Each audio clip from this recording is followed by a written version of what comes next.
औज़ु बिल्लाहि मिनश्शैतानिर्रजीम बिस्मिल्लाहिर्रहमानिर्रहीम।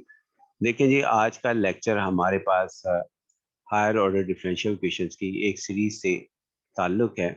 तो आज हम जो है ये कर रहे हैं कि एक और जो आइडिया है वो इंट्रोड्यूस करवा रहे हैं इसके अंदर। वो हमारे पास ये है कि हम इससे पहले इस जगह पर पॉलिनोमियल जो है ओपन करके लिखते थे। अब यहाँ पे हमने फैक्टराइज़ेशन के साथ हमने इसको लिखा है। यानी यहाँ पर फैक्टराइज़ेशन हमने लिखी है क्योंकि ये लिखा है d+2 आपके पास का क्यूब हमारे पास, और इसको अगर ओपन करें और उसके बाद इसको भी ओपन करें डी स्क्वायर माइनस 1 का होल स्क्वायर, जो कि a square plus minus 2ab plus b square के फार्मूले से ओपन हो जाएगा। तो यहाँ पर आपके पास एक, फिर इनको मल्टीप्लाई करें तो डिग्री जो मैक्सिमम हमारे पास होगी, यहाँ D3 आएगी, इधर D4 आएगी। D4 multiply D3, D7 degree की पॉलिनोमियल हमारे पास हासिल होगी ओपन होने के बाद। लेकिन हम इसे ओपन किए बगैर जैसा है वो हल करना चाहते हैं कि ना भी करना चाहें, आप ओपन करके करना चाहें तो वो कर लें, लेकिन वो लेंथी हो जाएगा और कोई फ़र्क हमारे पास नहीं पड़ेगा और पिछले मेथड से उसका ताल्लुक पैदा होगा। उसके बाद फिर हमारे पास क्या कहते हैं, हमने राइट हैंड साइड पर 3 टर्म्स ली हैं, 2e⁻²x plus 3 sin x plus e⁻²x। इन तीनों को टर्म्स लेने की एक ख़ास वजह है, और यहाँ 10 हो सकती हैं, 100 हो सकती हैं, ये 1 हो सकती है। तो लिहाज़ा यानी अदर दैन 0 हमारे पास एक्स्पोनेंशियल हो सकते हैं, साइन हो सकते हैं, साइन हो सकता है, कॉस हो सकता है, इनकी साइन की स्केयरिंग हो सकती है, पावर्स हमारे पास हो सकती है और कुछ भी लिखा जा सकता है। तो सबसे पहले जी हम यहाँ पर सवाल हल करते हैं कॉम्प्लीमेंट्री सॉल्यूशंस के लिए। कॉम्प्लीमेंट्री सॉल्यूशंस के लिए हमारे पास ऑक्सिलरी इक्वेशन लिखनी पड़ेगी, y को इग्नोर करना पड़ेगा। तो ये हमारे पास ऑक्सिलरी इक्वेशन d+2 का क्यूब डी स्क्वायर माइनस 1 का whole square is equal to 0 हो गया।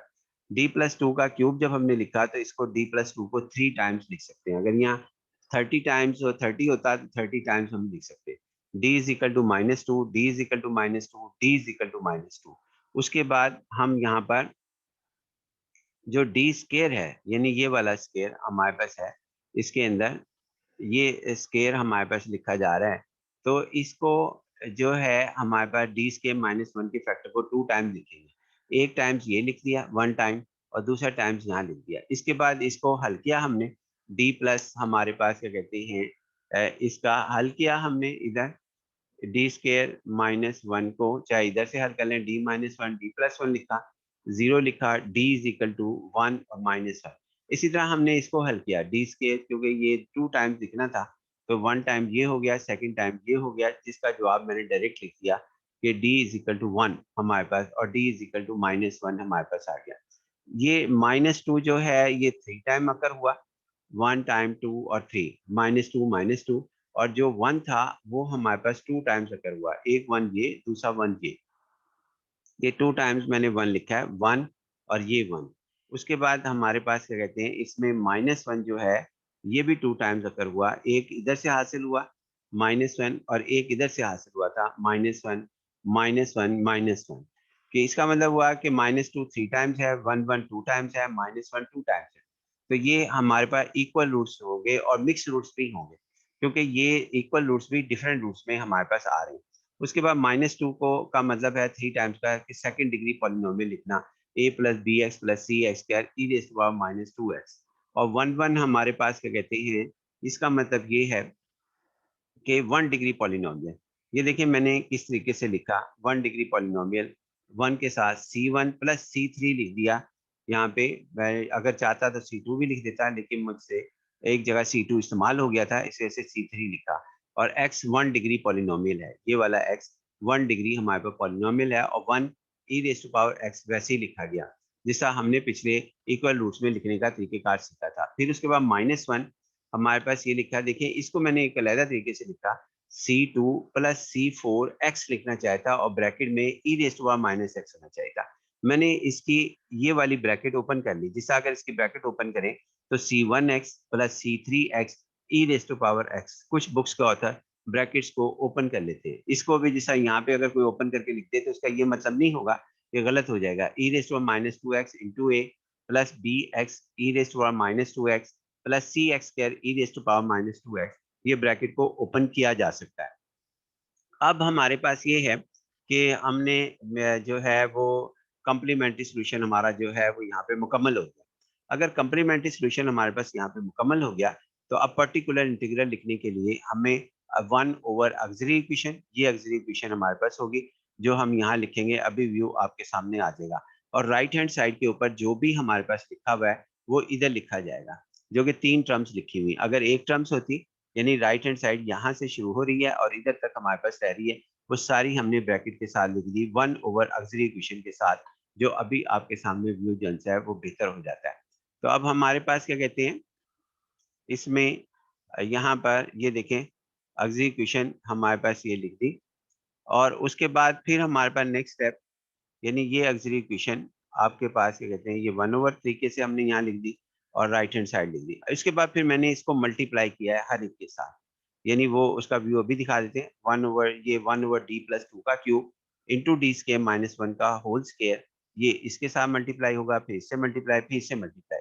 उसके बाद फिर मैंने इसको I1, इसे I2, I3 कंसिडर कर लेना है और तीनों को अलग-अलग सवालों को हल करना है। तो देखते हैं जी, हमारे पास यही चीज़ देखें, यहाँ ओपन की ब्रैकेट्स को, हमने ब्रैकेट्स को ओपन करके लिखा, यानी ये ब्रैकेट्स को ओपन करके हमने यहाँ पे लिखा तीनों को, और इसका नाम I1 रख दिया, एक का नाम, दूसरे का नाम I2 रख दिया, इसका नाम I3 रख दिया।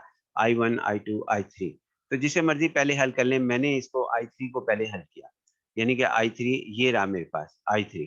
मुझे ये आसान लगा, जिसे मर्जी पहले आप हल कर सकते हैं, आप भी जिसे मर्जी पहले हल कर लें। तो I3 हमारे पास क्या कहते हैं, इसको हम हल करते हैं I3 को। ये हमारे पास I3, यानी ये हमारे पास I3 ये लिख दिया जी हमने, I3, I3 हमने ये लिखा। उसके बाद इसमें D की वैल्यू देखें कि हमारे पास क्या आ रही है। D की वैल्यू ये हमारे पास यहाँ लिखी जाती है, तो D इज इक्वल टू 2 हम यहाँ पे पुट कर रहे हैं। D इज इक्वल टू इस जगह पर, यानी यहाँ पर हम जो है वो D is equal to put कर रहे हैं। तो सब्स्टिट्यूट करते हैं जी, हमारे पास रिजल्ट क्या आता है। क्योंकि अब D इज इक्वल टू 2 जो है, क्या इसका आंसर 0 आएगा, यानी डिनोमिनेटर 0 हो जाएगा, यानी जब हम इसमें पुट करेंगे तो क्या हमारे पास आंसर 0 हो जाएगा या नॉन 0 होगा।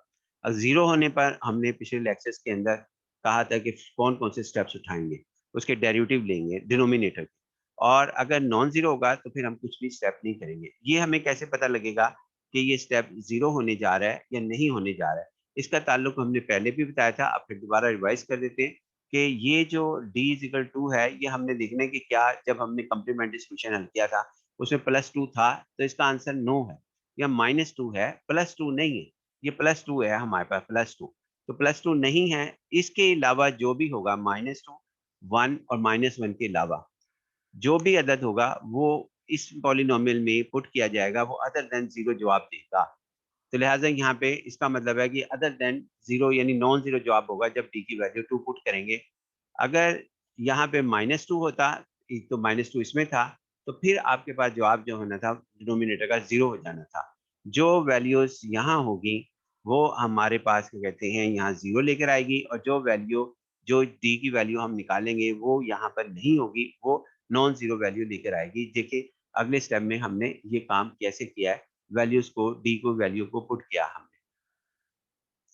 तो D इज़ इक्वल टू हमने पुट किया जी यहाँ पर।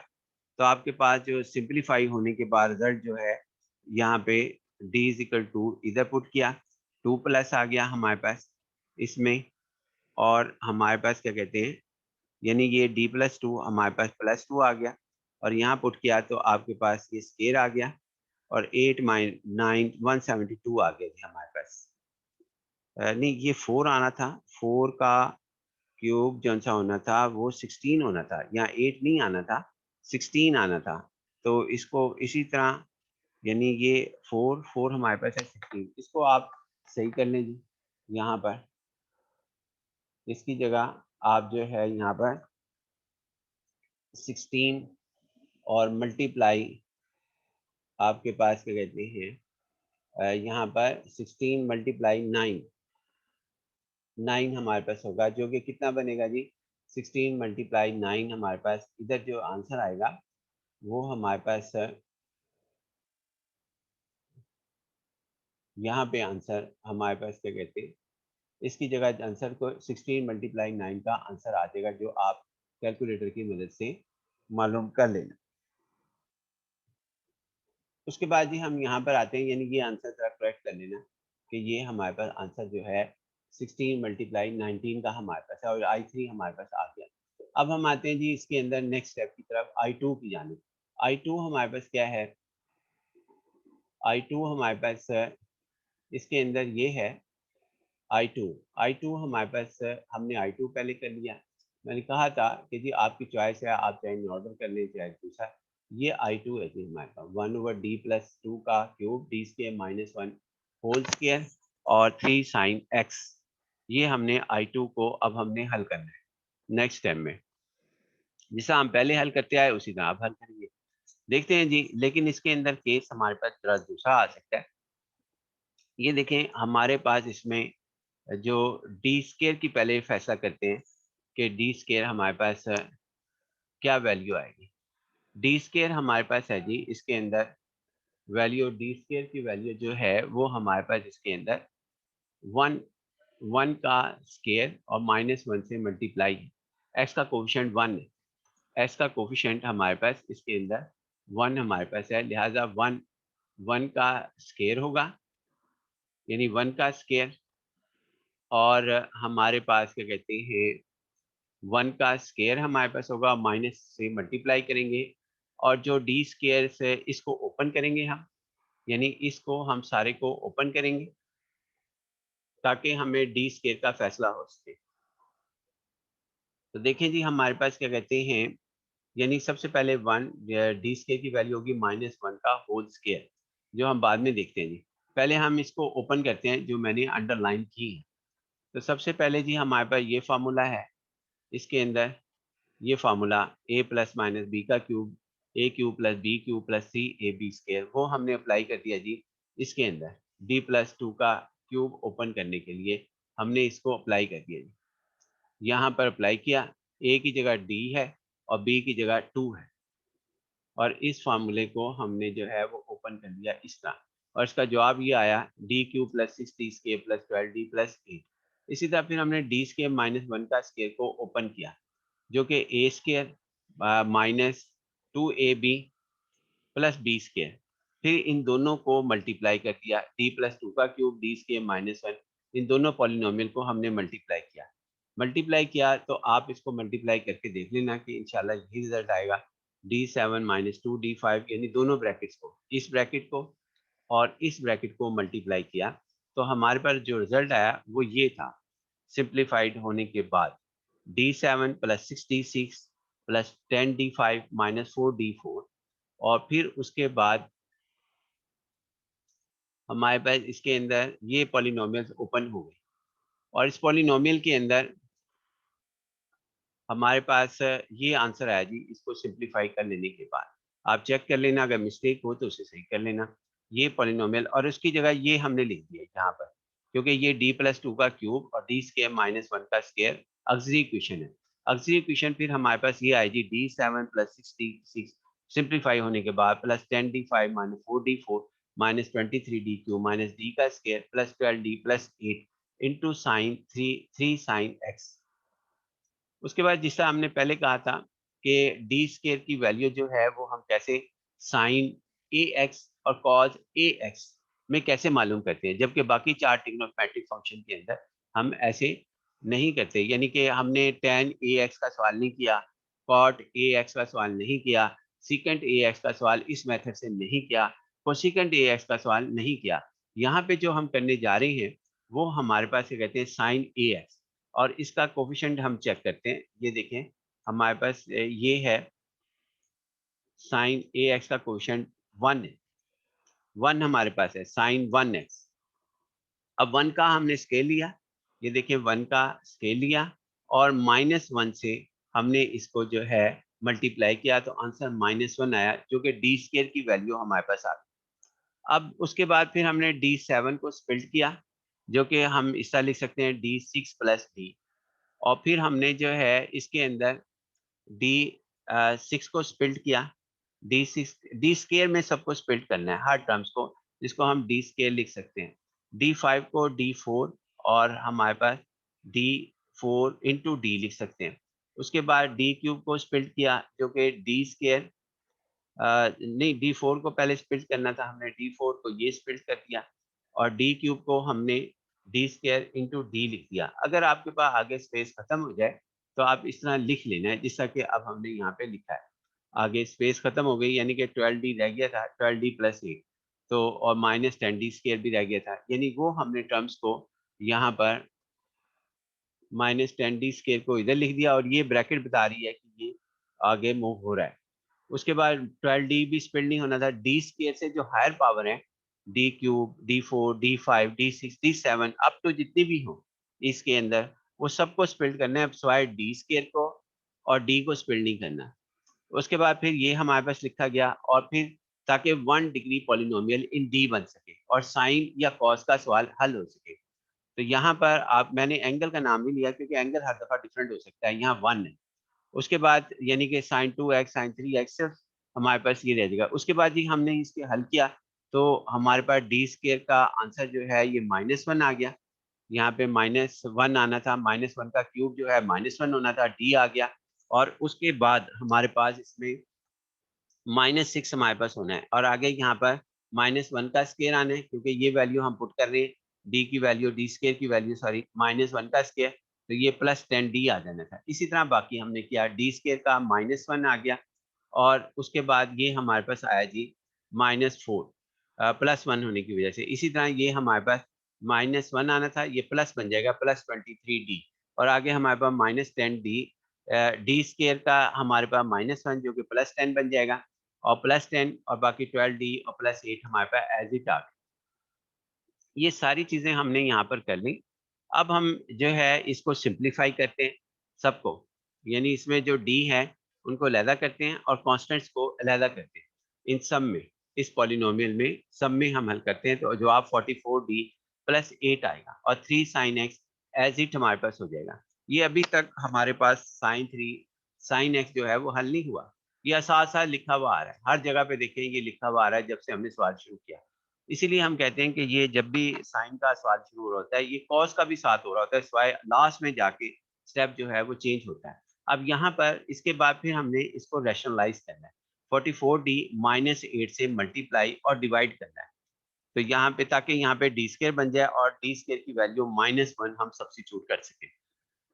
इधर हमारे पास इसमें आपके पास क्या कहते हैं, यहाँ पर देखते हैं जी। अब हमारे पास नेक्स्ट स्टेप में इसको रैशनलाइज करते हैं। 44 4 हमने चले पहले कॉमन ले लिया, इसमें 4 हमने यहाँ पर कॉमन ले लिया, तो कॉमन हम यहाँ पे ले लेते हैं, कॉमन लेना बेहतर है। अगर आप कॉमन लिए बगैर भी कर देंगे तब भी सवाल सही माना जाएगा। तो 11d प्लस 2 8, तो इसको रैशनलाइज कर लेते हैं। 11d प्लस 8 -2 आया और उसके बाद ये हमारे पास 121d स्क्वायर, 11 का d का स्क्वायर -4 हमारे पास आ गया। आगे हमारे पास नेक्स्ट स्टेप में ये इसको मल्टीप्लाई भी कर दिया, 3 sin x को 3 को बाहर लिख लिया, 3/4 हो गया और d sin x आ गया और -2 sin x हमारे पास आ गया। उसके बाद फिर हमने यहाँ पर आपके साथ ये डिस्कस किया कि d sin x का मतलब है कि फर्स्ट डेरिवेटिव जो कि हमारे पास ये बन गया cos x, और उसके बाद ए स्क्वायर माइनस बी स्क्वायर का फॉर्मूला यहाँ पे अप्लाई हुआ था जो कि बड़ा क्लियर है। उसके बाद फिर डी स्क्वायर की वैल्यू जो हमने शुरू में फाइंड आउट किया रखी थी -1 है, जो कि यहाँ पर भी वही नजर आ रही है। साइन एक्स अगर देखें तो इसका 1 है कोफिशिएंट और फिर उसके बाद 1 का स्क्वायर और साथ -1 से मल्टीप्लाई। आगे हमारे पास ये है -3 बाई, आगे इसको 125 आ गया, -125 -125 को 4 से मल्टीप्लाई किया, -3/500 आ गया और ये ऊपर वैसे ही हमारे पास लिखा गया। 2 sin x तो एज इट आना है क्योंकि इसके अंदर ऑपरेटर ही नहीं। आगे हमारे पास I2 ये हमारे पास आ गया। अब हम I1 फाइंड आउट करते हैं, बाद में हम सबकी वैल्यू को सब्स्टिट्यूट कर लेंगे। I1 हमारे पास क्या है जी, I1 हमारे पास इसके अंदर I1 हमारे पास ये है, I1 हमारे पास ये है जी I1, ये I1 है, d प्लस 2 का क्यूब d स्क्वायर -1 का स्क्वायर 2 हमारे पास है। और आगे हमारे पास इसमें यही हम यहाँ पर I1 को हल करते हैं। I1 हल करने में हम एक अल्टरनेट मेथड का इस्तेमाल करेंगे। अगर आप इसको करने का तरीक़ेकार क्या है, करने का तरीक़ेकार अगर पिछले मेथड से हम करते हैं, तो पिछले मेथड प्रीवियस मेथड से जो अब तक आपके साथ डिस्कस किया हुआ है, उसके अंदर ये है कि ये हमारे पास ना इसके डेरिवेटिव लेंगे। क्यों डेरिवेटिव लेंगे? हम इसके इसके यहाँ पर क्योंकि माइ डी की वैल्यू जो है वो यहाँ पर -2 है। -2 जो है वो हमारे रूट के अंदर मौजूद है। यानी जो कॉम्प्लीमेंट्री सॉल्यूशन हम निकाल रहे थे, उसके अंदर मैं आपको दिखा भी देता हूँ कि ये हमारे पास -2 डी की वैल्यू मौजूद है। जब डी की वैल्यू हमारे पास उसके कॉम्प्लीमेंट्री सॉल्यूशन के अंदर मौजूद हो, तो इसका मतलब ये होता है कि आपके पास क्या कहते हैं, अगर हमने इसको इस पॉलिनोमियल में रखा, यानी ऑक्सिलरी इक्वेशंस के अंदर, तो जवाब जो है वो 0 हो जाएगा। तो लिहाज़ा 1/0 की फॉर्म आ जाएगी। जब भी 1/0 की फॉर्म आती है, तो हम उसे ये कहते हैं कि उसका डेरिवेटिव लें। तो आप डेरिवेटिव से भी कर लें। आप मैं यहाँ पे आज डेरिवेटिव से नहीं करूँगा, आज एक अल्टरनेट मेथड करूँगा। उसका डेरिवेटिव लेने के तरीक़ेकार 2 हैं। आप प्रोडक्ट का डेरिवेटिव ले लें, यानी कि यहीं पे डेरिवेटिव आप जो है ले लें या पॉलिनोमियल खोल के लें। जैसा कि ये यहाँ पे पॉलिनोमियल मैंने ओपन कर दी थी। आप इसका भी फ़ायदा उठा सकते हैं कि ये हमारे पास क्या कहते हैं यहाँ पर पूरी पॉलिनोमियल्स को हम यहाँ पर लिख रहे हैं। ये हमारे पास इसका डेरिवेटिव ले लें या इसका डेरिवेटिव ले लें दूसरा ऑप्शन। और तीसरा ऑप्शन जो मैं आपके साथ डिस्कस करूँगा, मेरे ख़्याल में तीसरा ऑप्शन आपके लिए इसलिए बेहतर होगा कि वो शॉर्टकट होगा इस सिचुएशन में जब आपके पास डेरिवेटिव ज़्यादा बड़े हो जाएँ। समझ लें, सबके साथ हो सकता है, इससे पहले वाले जितने भी मेथड किए, उसके अंदर भी आप इसका इस्तेमाल कर सकते हैं। इसके अंदर ना मैंने कहा कि डेरिवेटिव लेकर आप कर सकते हैं, आप ज़रूर करें वहाँ पर कि इसको ओपन करें, जो कि मैंने ओपन कर दिया। ये सारा हमारे पास फिर डी क्योंकि ये डिनोमिनेटर 0 हो रहा है, तो उस जो denominator D is equal to -2 पे 0 है, तो यहाँ पे इसका डेरिवेटिव ले लें आप। पहला डेरिवेटिव लें, फिर दूसरी दफ़ा 3 दफ़ा 0 होगा। क्यों? ये मैंने कैसे कह दिया जी 3 दफ़ा 0 होगा और 3 दफ़ा डेरिवेटिव लिया जाएगा हमारे पास। पिछले मेथड के रेफरेंस की मैं बातें कर रहा हूँ, सारी उसके लेक्चर के बगैर मेरी बात आपको समझ ही नहीं आएगी। लेकिन अगर आपने नहीं पढ़े लेक्चर, तो वो पिछले लेक्चर आप पढ़ लें। 3 दफ़ा डेरिवेटिव क्यों होगा? क्योंकि ना इसके रूट में जो डी की वैल्यू -2 है, वो 3 टाइम्स अकर होती है। तो ये लाज़मी है कि आपके पास ना ये 3 टाइम्स आपको डेरिवेटिव लेना पड़ेगा इस पॉलिनोमियल्स का जो हम वहाँ पे ओपन करके हल करेंगे, अगर हमने उसको पिछले मेथड से किया। क्योंकि -2 टी की वैल्यू यहाँ पे 3 टाइम्स अकर होती है। अब हम देखते हैं जी इसके अंदर हमने ऐसा नहीं किया, दूसरा मेथड आप समझ लें, वो बड़ा आसान सा है। जब फैक्टर मौजूद हो या फैक्टर आपको मिल जाएँ तब भी आप जो है इसको आसानी के साथ कर सकते हैं। इसके अंदर ये देखना है कि d इज़ इक्वल टू -2 जब हम पुट करते हैं, ये दूसरा मेथड मैं इंट्रोड्यूस करवा रहा हूँ। जब d is equal to -2 put करते हैं, तो वो कौन-सा फैक्टर है जो जिसकी वजह से हम 0 होते हैं। ये देखिए ये वाले फैक्टर जैसे है ना, इसकी वजह से हम 0 हो रहे हैं। यहाँ पर गौर करें कि डी की वैल्यू -2 हम पुट करें, इधर आपके पास तो डी की वैल्यू जैसे ही हम -2 इसमें पुट करते हैं, तो -2 + 2 0 का क्यूब ये 0 हो गए। लेकिन हम इसकी वजह से 0 नहीं हो रहे। यानी अगर यहाँ पर -2 पुट करते हैं, डी की वैल्यू -2 तो ये आ जाएगा 4 - 1 3 का स्क्वायर 9 आता है। ये नहीं दे रहा, ये दे रहा है 0। जो 0 दे रहा है, हम उसमें वैल्यू पुट नहीं करेंगे। ये इस मेथड का पहला रूल है। ये फैक्टर जहाँ भी होगा, जो जिसकी वजह से हम 0 हो रहे हैं, वो पहले हो, दरमियान में हो, आखिर में हो। फिलहाल ये पहला है, यानी कि ये शफ़ल हो जाता। डी स्क्वायर -1 का होल स्क्वायर पहले आ जाता और d+2 का क्यूब यहाँ लिखा था दूसरी पोज़ीशन पर। फिलहाल ये पहली पोज़ीशन पे लिखा है, ये जहाँ भी लिखा हो इससे हमें कोई गर्ज़ नहीं। सबसे पहले हम ये करेंगे कि इसको जो है ना यहाँ पर हाइड कर देंगे, समझेंगे ये लिखा हुआ ही नहीं हमारे पास, जैसा कि मैं यहाँ पे लिख रहा हूँ। और बाकी हिस्सा जो रह जाएगा, जिस तरह यहाँ पे बाकी हिस्सा आपके पास जो रहा है, वो डी स्क्वायर रह रहा है। ये हमारे पास डी स्क्वायर -1 ये d इज़ इक्वल टू -2 जो भी यहाँ पे वैल्यू होगी, वो हम यहाँ पुट कर देंगे, जो कि ये देखिए 3 का स्क्वायर -1 का स्क्वायर ये लिखा गया, जो कि बाद में इसे सिम्प्लीफाई कर लेंगे। चाहे ये 10 फैक्टर हो, फिलहाल ये हमारे पास कितने फैक्टर हैं? ये 4 हैं जी फैक्टर। क्योंकि इसको d स्क्वायर -1 को ओपन करें तो d-1 इंटू d+1 फिर उसका होल स्क्वायर बेशक करके देख लेना d+1 d+1 2 टाइम्स है, d-1 2 टाइम्स है हमारे पास, क्योंकि जब d स्क्वायर -1 का होल स्क्वायर खोलेंगे तो वो d+1 का होल स्क्वायर d+1 का होल स्क्वायर ये हमारे पास आएगा जो 4 टाइम्स होगा। फिलहाल ये जितने भी फैक्टर्स हो, फिलहाल ये एक ही फैक्टर हम मान लेते हैं, चले डी स्क्वायर माइनस 1 का होल स्क्वायर, तो वो आपके पास यहाँ लिखा जाएगा। उसके बाद जो यहाँ लिखा होगा ना, ये हमारे पास जो भी यहाँ लिखा होगा, बाकी चीज़ें ये हमारे पास लिखा हुआ है, मिसाल के तौर पर ये एज़ इट आएँगी, ये एज़ इट आ गया।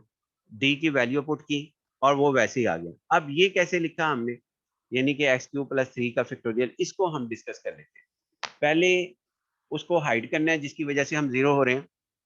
दूसरा, उसको छोड़ के बाकी डी की वैल्यू पुट करनी है, बाकी चीज़ें वैसे ही लिख देनी है। और उसके बाद ये एक्स क्यूब ओवर 3 फैक्टोरियल ये लाज़मी लिखा जाएगा। ये कैसे लिखा जाता है, इसको देख लेते हैं हमारे पास। ये देखिए जी, हमारे पास ये जो जिसकी वजह से आप 0 हो रहे हैं वो d प्लस 2 है। इसकी पावर नोट करें, होल पावर कितनी है? या तो 1 होगी या अदर देन 1 होगी। फिलहाल यहाँ 3 है। तो इसकी पावर जो सी ना, यहाँ x लिखेंगे, वही इसकी पावर लिख देंगे। अगर यहाँ 3 की बजाय 1 होगा तो 1 लिख देंगे, अगर यहाँ 4 होगा तो 4 लिख देंगे। तो फिलहाल x3 ओवर 3 फैक्टोरियल, जो पावर यहाँ होगी, अगर 4 होगा तो x4 ओवर 4 फैक्टोरियल, 1 होगा तो x1 ओवर 1 फैक्टोरियल होगा। इसको हम अल्टरनेट मेथड कहते हैं। ये देखिए, ये फौरन हल हो गया। इसमें डेरिवेटिव 3 दफ़ा नहीं लेने पड़े, वरना ये डेरिवेटिव 3 दफ़ा लेने पड़ते हैं इस पॉलिनोमियल के। पिछले सवाल के अगर आप हल करते हुए आ रहे हैं तो उसके मुताबिक इसको हमने कहा ये अल्टरनेट मेथड है। जब फैक्टर बने हुए हों तो आप फैक्टर का ये फ़ायदा उठाकर डायरेक्ट लिख सकते हैं, और ये हमारा जवाब आ गया, कंप्लीट हो गया एक ही सवाल में। इसी के मुताबिक 1-2 सवाल हम और करेंगे। तो 1/6 एक्स क्यूब, और ये इसको सिंप्लीफाई किया तो हमारे पास आ गया 9 minus 1 8 1/64 2 e raise to power, आगे वैसे ही लिखा गया, ये हमारे पास आ गया। तो I1 1/192 x cube e raise to minus 2x। अब I2 और I1 की वैल्यूज़ को हम इसके अंदर सब्स्टिट्यूट कर देंगे, जो इंटीग्रल I है, ये जिसका नाम हम 2 लिख रहे हैं। आप 2 को जो वीडियो बैक करके देख लेना। उसके बाद फिर साथ ही हमने यहाँ पे एक काम और किया, जो कि नहीं करना चाहिए था। वो क्या किया हमने, नहीं, ये हमारे पास क्या कहते हैं कि कॉम्प्लीमेंट्री सॉल्यूशन और पर्टिकुलर सॉल्यूशन साथ ही लिख दिए। चलें, आप एक स्टेप बढ़ा लेना कि वाई जनरल सॉल्यूशन में लिखना y c plus y p, और फिर दोनों को इकट्ठा कर देना। पहले मैं ये कह रहा था कि हम पर्टिकुलर इंटीग्रल यानी I1, I2, I3 की वैल्यू रखते, बाद में हम जनरल सॉल्यूशन लिखते, लेकिन ये यहाँ पे मैंने दोनों स्टेप जो से हैं वो इकट्ठे कर दिए। लिहाजा ये हमारे पास इसका जो है वो सवाल जो है यहाँ पर कंप्लीट हो गया। आप इस स्टेप को अलग-अलग कर लेना, एक स्टेप को बढ़ा लेना। बाकी इंशाल्लाह जी नेक्स्ट लेक्चर में ये अल्टरनेट मेथड मैं दोबारा डिस्कस करूँगा। इसके अंदर यही चीज़ दोबारा हमारे पास, लेकिन ये लफ्ज़ मेरे मुकम्मल हो गए हैं जो मुझे चाहिए थे। यानी जितना एल्गोरिथम हमारा मुकम्मल है अल्टरनेट मेथड का, और वजह भी बता दी कि हम जो है एक से ज़्यादा टाइम जगह डेरिवेटिव लेने पड़े बड़ी पॉलिनोमियल के, तो फैक्टर मौजूद हों, तो फिर हम यही अल्टरनेट मेथड इस्तेमाल कर लेना हमारे लिए बेहतर है। बाकी इंशाल्लाह जी नेक्स्ट लेक्चर में। अल्लाह हाफ़िज़। अस्सलाम वालेकुम।